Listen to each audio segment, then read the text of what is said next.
कुंवर साहब, आप दिल एक मंदिर के बारे में बता रहे हैं कि एक बहुत खूबसूरत फिल्म बनी और बड़ी मेहनत से बनी। आज भी अगर 28 दिन या 30 दिन में कोई फिल्म बनाई जाए तो इसी तरह से सक्सेसफुल बनेगी। हाँ, उतनी डिवोशन और उतनी सिंसेरिटी से बनाई जाए तो बन सकती, क्यों नहीं बन सकती। जरूर। और जैसे मैंने आपसे कहा कि हम लोग 1 महीना तक उस फिल्म के लिए ही जी रहे थे।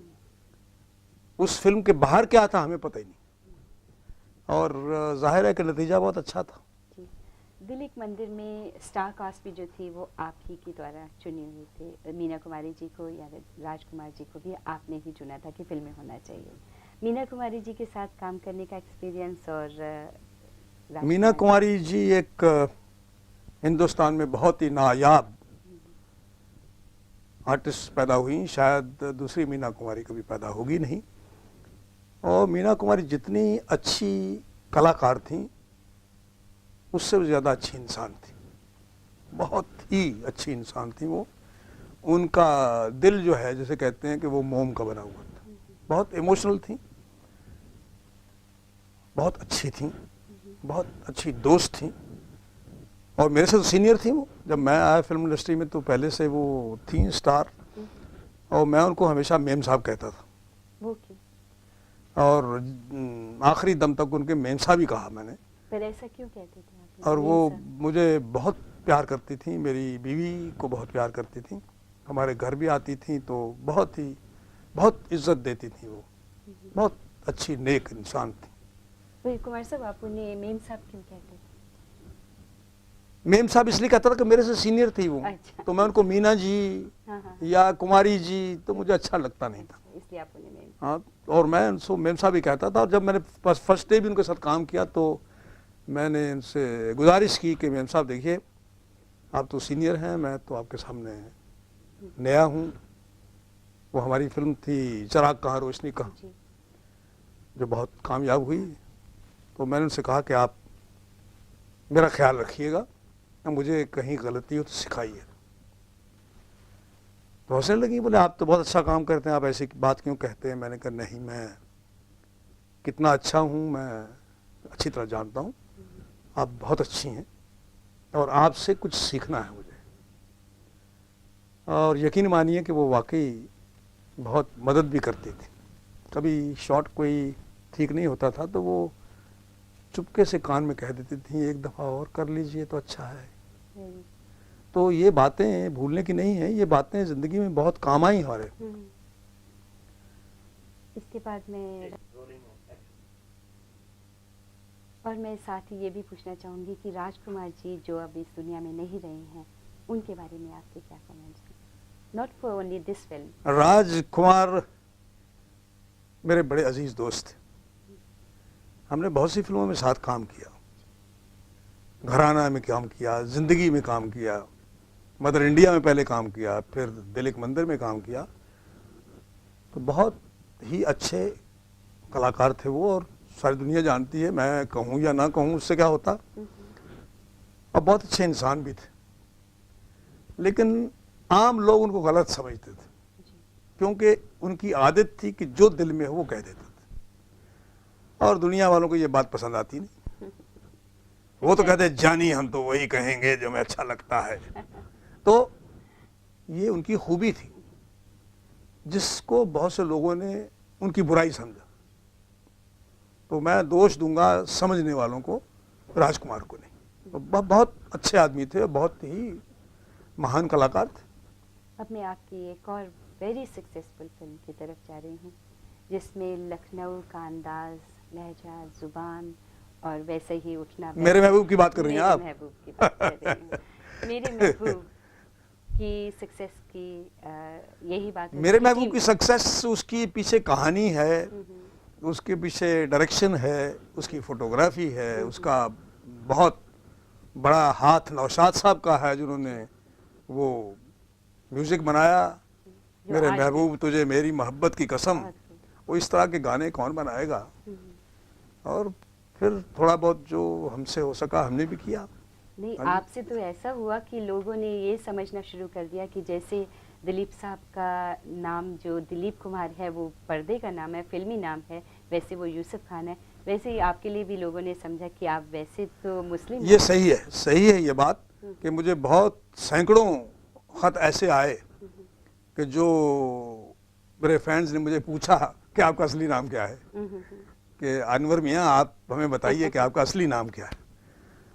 तो मैंने उनको वापस यही लिखा कि भाई ये जो मेरा नाम है ये मुझे मेरे माँ बाप ने दिया है जी। और मैंने इसे कभी बदला नहीं, ना बदलूंगा। और हिंदू खत्री जी क्षत्रिय हैं आप, हिंदू खत्री हैं। हाँ। और ये बहुत से लोगों को मालूम भी होगा, मैं भी बता देती हूँ एक बार फिर से। और इस फिल्म के बाद बारी आती है अब उस फिल्म की जिसमें ट्रायंगल लव था, लव स्टोरी थी। राज साहब ने वो फिल्म बनाई और बड़ी सक्सेसफुल हुई वो फिल्म, और वो फिल्म थी संगम। संगम में राज साहब की डायरेक्शन थी, ऑब्वियसली सभी जानते हैं। लेकिन राज साहब के साथ आपका काम करने का तजुर्बा कैसा रहा? हमने ये सुना है कि एक गीत के बारे में थोड़ा सा मतभेद था, दोस्त दोस्त ना रहा। आप नहीं चाहते थे कि ये गीत होना चाहिए फिल्म में, प्यार प्यार ना रहा, जबकि आपका ये कहना था कि मैंने तो अपना प्यार दे दिया। बल्कि तो आप इसके ऊपर कुछ रोशनी डालना चाहेंगे? देखिए बात यह है कि जब राज जी का जिक्र आता है तो मेरे दिल के तार जो हैं वो हिल उठते हैं और उनमें एक बड़ा दर्द जाग उठता। उसकी वजह यह है कि मेरे 30 साल की ज़िंदगी में फिल्म इंडस्ट्री में मेरा सिर्फ एक ही दोस्त था जिसका नाम था राज कपूर। हम एक दूसरे के बगैर रह नहीं सकते थे। रोज़ मुलाकातें, अगर रोज़ मुलाकात ना हो तो टेलीफोन पे बातें, एक दफ़ा नहीं, 2 दफ़ा नहीं, 4 दफ़ा भी।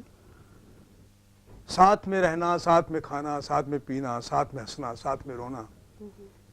अपनी ज़िंदगी, अपने प्रोफेशन की ज़िंदगी, अपने घर की ज़िंदगी, अपने बच्चों की ज़िंदगी, ये सब को हम मिल बांटते थे दोनों। और सच में नहीं तो उनके जाने के बाद मेरी ज़िंदगी का बहुत ही बड़ा हिस्सा जो है वो मर चुका है। ना फिर मेरा कोई वैसा दोस्त है, ना मेरी किसी के साथ वैसी कंपनी है। उनके चले जाने के बाद मैं तो आप यकीन मानिए बहुत कम फंक्शंस में जाता हूँ, कम पार्टियों में जाता हूँ, कि जब वो थे तो हम दोनों साथ जाया करते थे। तो आप जाएं तो किसके साथ जाएं? छोड़ दिया, उसके साथ ही सब छोड़ दिया। बहुत बहुत प्यारा आदमी था वो, बहुत प्यारा आदमी था। फिल्म इंडस्ट्री में शायद राज कपूर फिर आएगा नहीं। माँ राज कपूर रोज पैदा नहीं करती, जिनका नाम पूरे वर्ल्ड में बड़ी इज्जत के साथ। जी हाँ, दुनिया दीवानी थी उनकी और वो थे इस काबिल। ऐसे ही तो इंसान नहीं बनता, कुछ उसमें बात होती है तो भगवान उसको वो जगह देता। लेकिन यहाँ जो मैंने एक और क्वेश्चन पूछा कि आप इस हक में नहीं थे कि ये गीत रखा जाए फिल्म में, उसके बारे में आप बताएंगे? इसके साथ वो तो खैर देखिए फिल्म बनाने में ये बातें तो होती रहती हैं, डिस्कशंस होती हैं। अब वो गीत था कि दोस्त दोस्त ना रहा, तो मैंने उनसे कहा कि ये गलत गीत गा रहे हो तुम, क्योंकि दोस्त तो दोस्त है। दोस्त ने तो अपना प्यार तुम पे कुर्बान कर दिया, तो तुम कैसे कह सकते दोस्त दोस्त ना रहा? और प्यार प्यार ना रहा, जिसको तुम प्यार करते हो वजंती मारा, उससे तुम्हारी शादी हो गई, तो प्यार प्यार कैसे ना रहा भाई? तो ये स्टेटमेंट गलत है।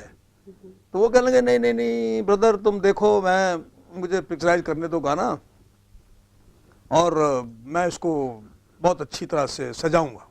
ठीक है, आप डायरेक्टर हैं, प्रोड्यूसर हैं, कीजिए। वो किया उन्होंने। उसके 3 अंतरे थे और जब पिक्चर रिलीज हुई तो उसमें 2 हैं, एक नहीं है। लेकिन जब ये तो मैंने उनसे जो कहा था, फिर उन्होंने उस गाने को स्टैब्लिश करने के लिए सारा गाना जो है वो मेरे बड़े क्लोजअप के ऊपर सुपर इम्पोज किया, वजंती माला के चेहरे पे सुपर इम्पोज कर दिया और अपने आप को उसमें से बहुत कम कर दिया। और वो गाना बहुत ही लोगों को पसंद आया। लेकिन वो एक ऐसे मास्टर फिल्म मेकर था वो आदमी, तो मैं क्या बताऊँ आप। तो वो कहाँ से कहाँ बात मिलाता था वो आदमी, और कहानी को कभी नहीं छोड़ते थे। उनकी हर फिल्म में गाना भी देखिए आप, तो वो भी is a part of the story. गाना जो कहानी को आगे लेके चलता है, गाना गाने की जगह नहीं आता कि गाना आ गया सब गाना सुन लेते हैं, नहीं, सिचुएशन। उनका गाना जो है वो कहानी का हिस्सा होता है। इसीलिए उनके गाने जो थे बहुत पॉपुलर होते थे और बहुत लोगों को पसंद आते थे कि वो कहानी के साथ चलते थे। जुड़े होते थे। तो यहाँ ये भी तो हमने सुना है कि जब ये गीत खत्म होता है, आपने कुछ डायलॉग्स अपने मन से बोले थे जो कि राज कपूर साहब को बहुत पसंद है। वो भी सही है, क्योंकि जब गाने की शूटिंग खत्म हुई तो मैंने कहा उनसे कि अच्छा अब एक शॉट लो जिसमें मैं एक डायलॉग बोलूंगा। वो क्या है भाई, मैं कहा शॉट लगाओ। तो वो डायलॉग बनाया था हमने, वो कहा, वो बहुत लोगों को भी पसंद आया और खुद राज कपूर को बहुत पसंद आया। वो डायलॉग यूं था कि सुंदर मेरे दोस्त, जो गीतकार पे गुजरी उसने अपने गीत में कह दिया, मगर यार मेरे कुछ लोग ऐसे भी होते हैं जिन पे गुजरती है मगर वो कहते नहीं, चुप रहते हैं। तो ये बात खुद उनको बहुत पसंद आई। बोले हाँ यार तुमने मेरे गाने की तो ऐसी तैसी कर दी ये लाइन बोल के, लेकिन ये है बात बहुत अच्छी। कुमार साहब, ये पुरानी बातें सुनकर इतना अच्छा लग रहा है। अब मैं आरजू की तरफ आ रही हूँ। साधना जी के साथ एक और आपने फिल्म में काम आपने किया। तो पूरी हिस्ट्री खोल डाली। ये यकीनन आपकी भी पसंदीदा फिल्में होंगी। जी हाँ। और साधना जी के साथ इस फिल्म में भी आपके रोल को बहुत पसंद किया गया था। रामानंद साधना। साधना मेरी बहुत अजीज दोस्त है, थी और हमेशा रहेगी। हम एक दूसरे को पापे बोलते हैं, वो मुझे पापे बोलती है, मैं उसे पापे बोलता हूँ। बहुत ही नेक लड़की है वो, बहुत अच्छी आर्टिस्ट है वो।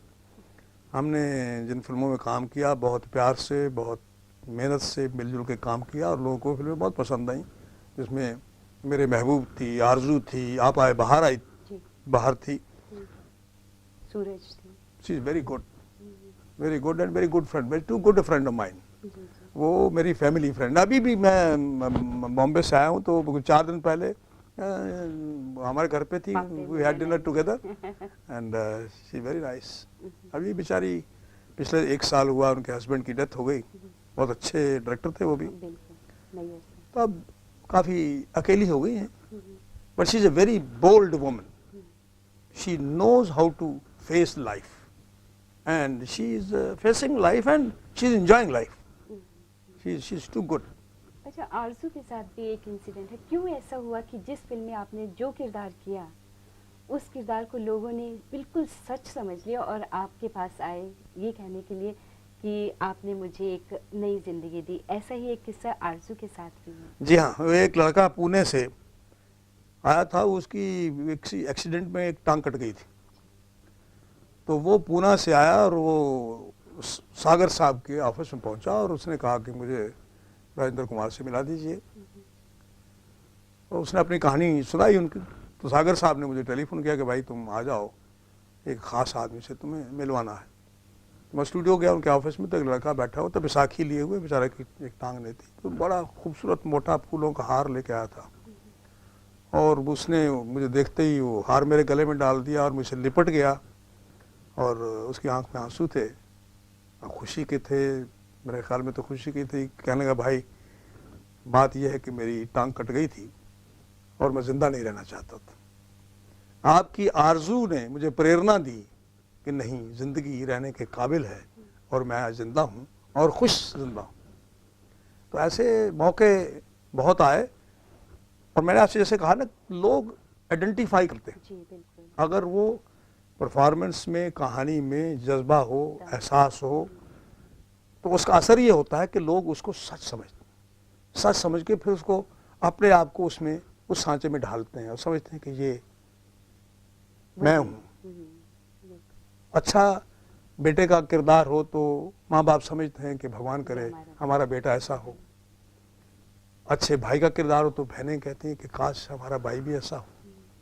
अच्छे लवर का किरदार हो तो महबूबाएं समझती हैं कि अल्लाह करे हमारा भी कोई ऐसा ही हो। तो ये आइडेंटिफिकेशन जो है यही फिल्म को कामयाब करती है। जहाँ आपने ये बताया कि अच्छा महबूब हो तो महबूबा सोचती है, हर महबूबा सोचती है मेरा महबूब ऐसा हो। तो कुमार साहब, आपको बड़े रोमांटिक रोल्स करने का मौका मिला है और आप एक सक्सेसफुल रोमांटिक लवर बनकर आए हैं स्क्रीन पर। क्या कहना, वेरी पर्सनल क्वेश्चन, क्या पर्सनल लाइफ में भी ऐसा कभी हुआ? इस सवाल का जवाब मेरी बीवी आपको ज्यादा अच्छा दे सकती वो है। नहीं सुन रही वो ना देख रही है ना सुन रही है, तो मैं एक नहीं, पर वो कोई भी नहीं सुन रहा है। वो आपको ज्यादा अच्छा बता सकती हैं कि रोमांटिक हूँ मैं या अच्छा लवर हूँ या नहीं हूँ। क्या इस बात को लेकर कभी घर में कोई वाद संवाद हुआ, कोई विवाद हुआ? टचवुड ऐसा कभी नहीं ऐसा हुआ। कभी नहीं। नॉर्मली ऐसा होता है वो ऐसा इसलिए नहीं हुआ कि मैंने जिंदगी को 2 सेक्शन में हमेशा बांट के रखा। स्टूडियो को कभी घर नहीं लाया और घर को कभी स्टूडियो नहीं लेके गया, तो इसलिए मेरे दोनों जगह में कोई भी इख्तलाफ, कोई भी बदमज़गी पैदा नहीं। मैंने वो दैट माय प्रोफेशन, मेरा पेशा है फिल्म में काम करना और अपनी तरफ से अच्छा काम करना ताकि लोग मुझे पसंद करें। अच्छा, एक छोटा सा क्वेश्चन इसके साथ ही, जब आप बहुत कोई रोमांटिक सीन कर रहे हैं, क्या what sort of feelings you get that time? Now I don't think कि देखिए, आजकल फीलिंग की बात ये है, if you don't get feeling you can not perform. To be a good actor you have to have feeling, but feeling for that moment, how do you switch it? उस तार को सीन खत्म होने के साथ तोड़ना पड़ता है। अगर नहीं तोड़ा जाए तो फिर घर बर्बाद हो जाए बहुत मुश्किल हो जाए। तो ये भी एक्टर जो होता है मेरे ख्याल में उसका जो दिल है वो एक बिजली के स्विच बोर्ड की तरह से होता है, लाइट ऑफ लाइट ऑन। और जैसे और अगर वो लाइट ऑफ ऑन नहीं कर सकता तो फिर वो एक्सेंट्रिक हो जाता है, बह जाता है, वो किसी भी राह में निकल जाता। अब मैं एक प्रिंस के बारे में पूछना चाहूँगी, जिसे ये मालूम ही नहीं था पिक्चर के एंड तक कि वो प्रिंस है, और वो था सूरज का किरदार आपका, जिसके बाद आपको बहुत सी फिल्मों की ऑफर हुई, लेकिन वो वही चाहते थे कि वो तलवारबाज भी हो और उस तरह के रोल, स्टंट रोल्स भी कर सके।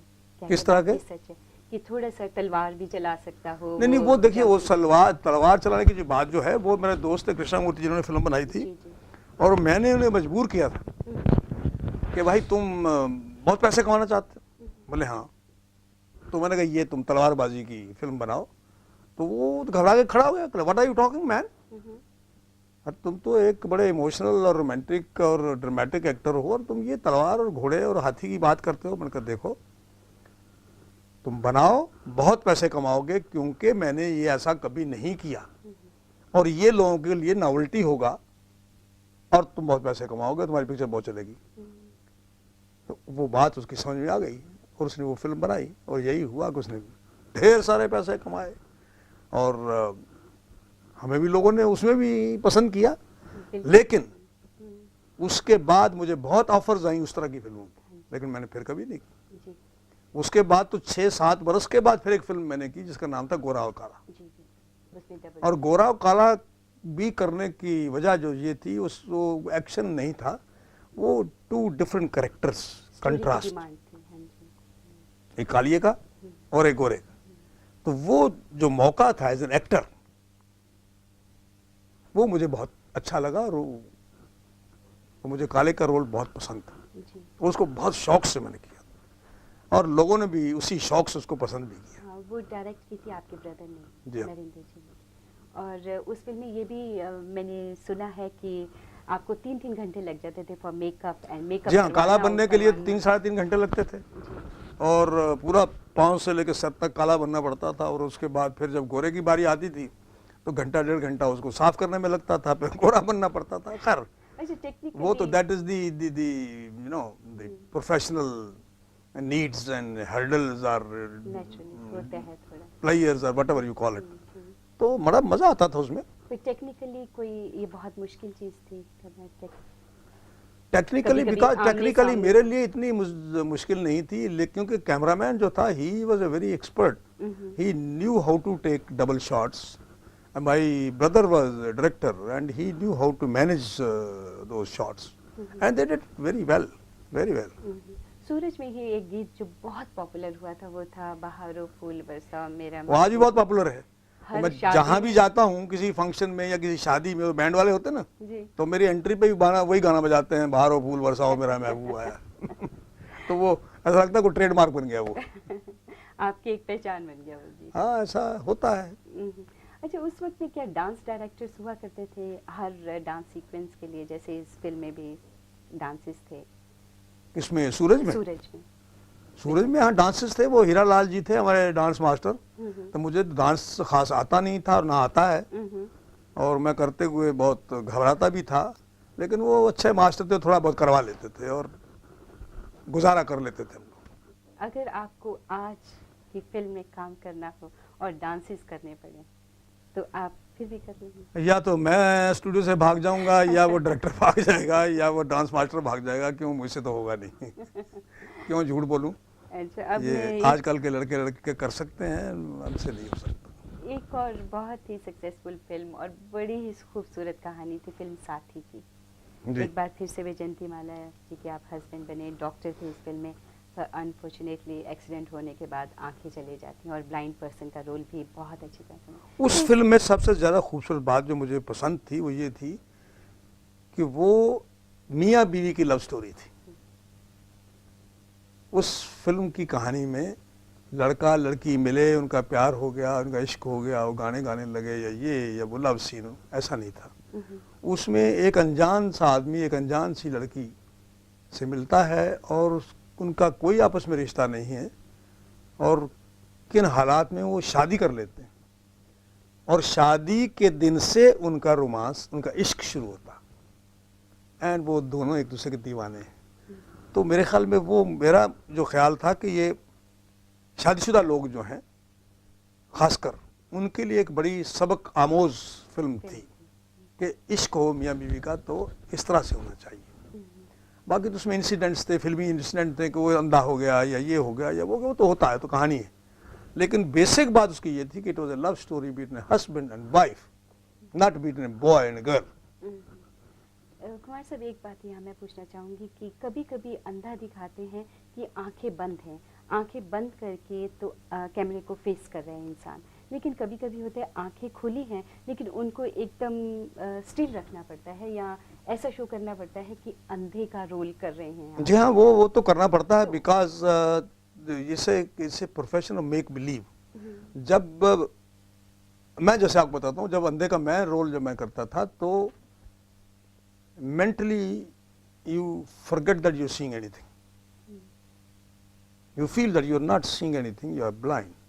You bring that feeling and natural that expression comes. और अगर ये कि हम देख रहे हैं और सब दिख रहा है और फिर अंधे लग रहे हैं तो होता नहीं। You have to blur it out. Feeling लानी पड़ती है कि yes I can't see. वैसे तो हर काम बहुत मुश्किल है, हर प्रोफेशन मुश्किल है, बड़ी मेहनत करनी पड़ती है, लेकिन एक्टिंग कितनी मुश्किल है, कितना मुश्किल प्रोफेशन है? एक्टिंग बहुत ही मुश्किल प्रोफेशन है और ये इतना बड़ा अथाह समंदर है। मेरे ख्याल में कोई दुनिया का एक्टर ये नहीं कह सकता अपने सीने पे हाथ रख के कि मैं परफेक्ट। ये जब तक आदमी जिंदा रहता है तब तक सीखता है, हर रोज सीखता है। हमने इतना फिल्मों में मैंने काम किया, अभी भी लगता है कुछ आता ही नहीं, ये थोड़ा सा और सीख जाएं जाने से पहले तो बहुत अच्छा है। ये तो आपकी मॉडेस्टी है। नहीं मॉडेस्टी नहीं है, I am telling you the fact, it's a truth. और जो लोग कहते हैं कि हम जान गए हैं, झूठ बोलते हैं। इस काम को पूरा कोई जान नहीं सकता, क्योंकि अपने रूप को भूलकर किसी और का रूप बन जाना बहुत मुश्किल काम, और फिर पूरा बन जाना उसमें सफल वो नहीं होता। आपकी कोई ऐसी हसरत है जो अभी पूरी नहीं हुई, कोई ऐसा रोल आप करना चाहते थे जिंदगी में लेकिन नहीं कर पाए? ऐसी खास कोई बात नहीं है। हाँ, मैंने कुछ विलन के रोल नहीं किए हैं, आपको तो मैं बहुत अच्छा किया नहीं, मुझसे होंगे भी नहीं। तभी कह रही हूँ बहुत अच्छा किया आपने। वो होंगे भी नहीं, वो क्योंकि वो कुछ पता नहीं, उस तरह के एहसास होने चाहिए या उस तरह की कला होनी चाहिए जो मुझ में नहीं है।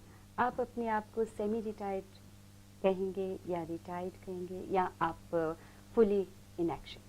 क्या आप अपने आप को किस कैटेगरी में हमें एक्सप्लेन करेंगे? Are you semi retired at the moment या रिटायरमेंट ले चुके हैं? No no, I am not retired at all, because मैं रिटायरमेंट पे बिलीव ही नहीं करता हूँ. Good. Retirement is a day when you get the call from upstairs. Till then I will never retire. ये ठीक है, the speed of the work is slow, is less. पहले 10 फिल्मों में काम कर, 4 फिल्मों में काम करते थे. हमने 10 में तो कभी किया ही नहीं, 3-4 फिल्मों में काम करते थे. अभी एक आध में कर लेते हैं, कभी 2 में कर लेते हैं. साथ में फिल्में प्रोड्यूस करता हूँ, उनमें बहुत काम रहता है, वो करता हूँ. और बाकी रिटायरमेंट जो है वो उसमें बिलीव मैं नहीं करता. मैं जब तक जीऊँगा तब तक काम तो करूँगा. और भगवान करे कि मुझे इस काबिल रखे, मेरे हाथ पाँव चलते रहे कि मैं काम करता रहूं. जरूर हम भी चाहेंगे और हमारे सभी ऑडियंस भी चाहेंगे कि तकरीबन एक फिल्म तो जरूर साल में ऐसी रिलीज हो जिसमें हम आपको देख सकें. बहुत बहुत शुक्रिया. तो ये हम और ये मेरा ख्याल है, वादा है कि ये आपकी ख्वाहिश पूरी होती रहेगी. जरूर हम चाहेंगे. और मैं अभी एक फिल्म मेरी पूरी हुई है, एक था दिल एक दी धड़कन. तो उसमें मेरे ख्याल में बहुत अच्छा कैरेक्टर है मेरा. एक था दिल एक थी धड़कन. एक थी धड़कन. वो मिर्जा ब्रदर्स जिन्होंने हमारी कहानी लिखी थी, लव स्टोरी, जी जी, उन्होंने बनाई है. देखिए आप लोगों को कैसी लगती है. ज़रूर देखेंगे हम. और यहाँ मैं ये भी ज़रूर पूछना चाहूँगी कि यूँ तो बहुत से किरदारों में आपने अपने आप को ढाल लिया और ऐसा ढाला कि हर किरदार को जीवित कर दिया. लोगों ने यही समझा कि yes he is the one. पर सच बात कहूँ तो ये लोगों का प्यार है. नहीं, और हमने मैं उस प्यार के सामने हमेशा मैंने सर झुकाया है और झुकाता रहूँगा. बहुत खुशकिस्मत हूँ, बहुत नसीब वाला हूँ कि लाखों करोड़ों इंसानों का प्यार मिला है ज़िंदगी में. इससे बड़ी दौलत और क्या हो सकती है. पर कौन सा ऐसा किरदार है जो आपको बहुत पसंद है? कोई एक. देखिए बात यह है कि मैंने तो जो किरदार जो किए हैं, जो पसंद थे तो किए, जो पसंद नहीं थे कभी किए ही नहीं. ये तो आप डिप्लोमेट. नहीं, सच बोल रहा हूँ. मैंने जो मुझे कभी कहानी या किरदार पसंद आया मैंने उसमें काम ही कभी नहीं किया. जो पसंद आया उसमें काम किया. लेकिन कोई तो ऐसा होगा जो आपके दिल को बहुत भाया होगा कि यस दिस इज. हाँ, वो कुछ फिल्में ऐसी होती हैं जो बहुत प्यारी लगती हैं, बनाने शुरू होने से पहले भी, बनाते हुए, बनाने के बाद भी. जैसे कानून कहा, आपने खुद ही कहा, दिल एक मंदिर कहा, संगम कहा, इवन मदर इंडिया और मेरे महबूब. ऐसी फिल्में जो करते हुए भी बहुत अच्छा लगता था और लोगों को भी बहुत अच्छा लगा. बाकी ये कहें कि भाई हमने तो कमाल कर दिया, ऐसी बात नहीं. आपने कमाल किया है और जरूर इसके गवाह ये आप लोगों की मेहरबानी है. बाकी सब ठीक. कुमार साहब, एक बात हमेशा हम पूछना चाहते हैं और मुझे लगता है कि हमारे बहुत से ऑडियंस भी ये बात ज़रूर जानना चाहेंगे कि आपके बेटे कुमार गौरव, बंटी जिसे आप प्यार से कहते हैं, वो इतने सक्सेसफुल क्यों नहीं हो पाए जबकि उनमें बहुत टैलेंट है? देखिए बात ये है कि कुमार गौरव में बहुत खूबियाँ हैं. वो बहुत पहले तो आज के ज़माने के हिसाब से बहुत ही नेक लड़का है, इंट्रोवर्ट है. वो आज की दौड़ में साथ में दौड़ता नहीं, खामखा में अपने काम के लिए इधर घुसो उधर घुसो से आता नहीं. और जब काम करता है तो बहुत अच्छा करता है, बहुत ही मेहनत से करता है और बहुत अच्छा उसने काम किया है. उसकी पहली पिक्चर थी लव स्टोरी. मेरे ख्याल में लोग तो सुपरस्टार 10 फिल्मों के बाद बनते हैं, वो तो पहली फिल्म में सुपरस्टार हो गया था. और सुपरस्टार होना उसके लिए थोड़ा नुकसानदेह साबित हुआ, इसलिए कि फिर बड़े बड़े प्रोड्यूसरों ने उसके साथ फिल्में बनाई, जैसे रामानंद सागर हैं, मोहन कुमार हैं, और सब लोगों ने लव स्टोरी बनाने की कोशिश की. भाई लव स्टोरी तो दोबारा मुझसे नहीं बनी, तुमसे क्या बनेगी. तो वो और किसी सांचे में ढाल नहीं सके उसे, जिसका उसको नुकसान हुआ. खैर ये बड़ी छोटी बातें हैं, जिंदगी में ऊंच नीच तो आती रहती है, बड़े बड़े लोगों के साथ आई. अब हमने ऐसे सुपरस्टार देखे जिनकी 18-18, 20-20 फिल्में, किसी को देखने पसंद नहीं करता था, उसके बाद वो कह लगे ये तो हिंदुस्तान के सबसे बड़े महान कलाकार पैदा हुए. तो ये होता रहता है. और जिस दिन उसकी 6 महीने में, साल में कोई ऐसी फिल्म लग जाएगी जो बहुत कामयाब होगी तो उसका शोर हो जाएगा. और अगर उसके नसीब में नहीं है तो हम क्या कर सकते हैं? माँ बाप बच्चे को जन्म दे सकते हैं, उसके नसीब तो नहीं बना सकते। बिल्कुल नसीब तो उसके अपने हैं। कुमार साहब, ये मुलाकात मुझे हमेशा याद रहेगी और मुझे उम्मीद है कि आप भी इस मुलाकात को कभी कभी बिल्कुल याद रहेगी। करेंगे। और इस इंग्लिस्तान की जो गर्मी मैंने पहली दफ़ा देखी है, और उस गर्मी में आपने ये मुलाकात जो की है, यानी पसीने छूट रहे हैं, ऐसा लगता है दिल्ली में बैठ के ये इंटरव्यू दे रहा हूँ। खैर, वतन की याद तो दिला दी हमने आपको। बहुत बहुत धन्यवाद। बहुत बहुत शुक्रिया। Thank you. और मुझे भी उम्मीद है कि आप ये मुलाकात हमेशा याद रखेंगे। इसी के साथ अपनी इस मेज़बान सरिता को अगले हफ्ते तक के लिए इजाज़त दीजिए।